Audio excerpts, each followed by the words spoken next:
ജില്ലയിൽ ആദ്യമായി CBSE സ്കൂളിൽ NCC യൂണിറ്റ് കാഞ്ചിയാർ സയൻ പബ്ലിക് സ്കൂളിൽ പ്രവർത്തനം ആരംഭിച്ചു. വർണ്ണാഭമായ ചടങ്ങുകളോടെയാണ് ഉദ്ഘാടനം നടന്നത്. റൈസിംഗ് ഡേ എന്ന പേരിലാണ് ഉദ്ഘാടനം നടന്നത്. Brigadier commander GVS Reddy NCC യൂണിറ്റിന്റെ ഉദ്ഘാടനം നിർവഹിച്ചു. ഇടുക്കി ജില്ലയിലെ ആദ്യത്തെ CBSE നേവൽ NCC യൂണിറ്റ് ആണ് സയൻസ് സ്കൂളിൽ പിറവിയെടുത്തത്. സ്വരാജ് സയൻസ് സ്കൂളിന് ഈ പദവി ഇനി സ്വന്തം. യൂണിറ്റ് റൈസിംഗ് ഡേയിൽ brigadier commander GVS Reddy NCC unit അംഗങ്ങളുടെ സല്യൂട്ട് സ്വീകരിച്ചു.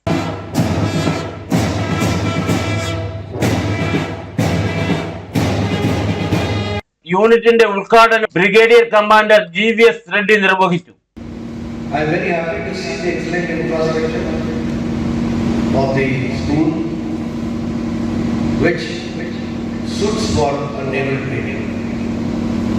It's very important for us that we have adequate infrastructure which can facilitate naval training of cadets. So basically it includes swimming, kayaking and other issues.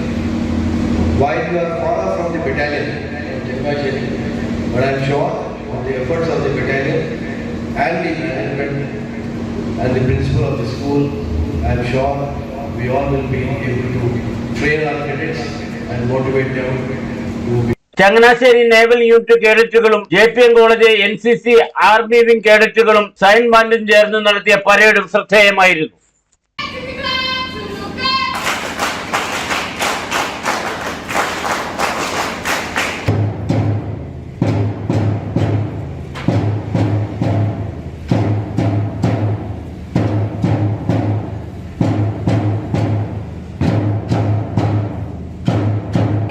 Ready to hand over.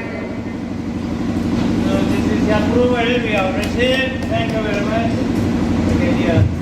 പൊതുസമ്മേളനത്തിൽ brigadier GVS Reddy, captain Anil Varghese, Hari Parameswaran തുടങ്ങിയവർ പങ്കെടുത്തു. പൊതുയോഗത്തിൽ school manager father Emmanuel Kizhakkethalakkal അധ്യക്ഷത വഹിച്ചു. School principal Rody Jose, സയൻ NCC ANO Deepak Leni, കായിക അധ്യാപകൻ Shaji KJ, lieutenant colonel Sojan Joseph, Kanchiyar panchayat president Suresh Kuzhikkattu, ഗ്രാമപഞ്ചായത്ത് secretary Simi K George, ward member OE Everest, PTA president Abhilash Mathew, ex service league മെമ്പർമാർ, ഫോറസ്റ്റ് ഓഫീസർമാർ, അധ്യാപകർ, അനധ്യാപകർ, വിദ്യാർത്ഥികൾ, രക്ഷിതാക്കൾ തുടങ്ങിയവർ യോഗത്തിൽ പങ്കെടുത്തു. Idukki vision news, Kanchiyar.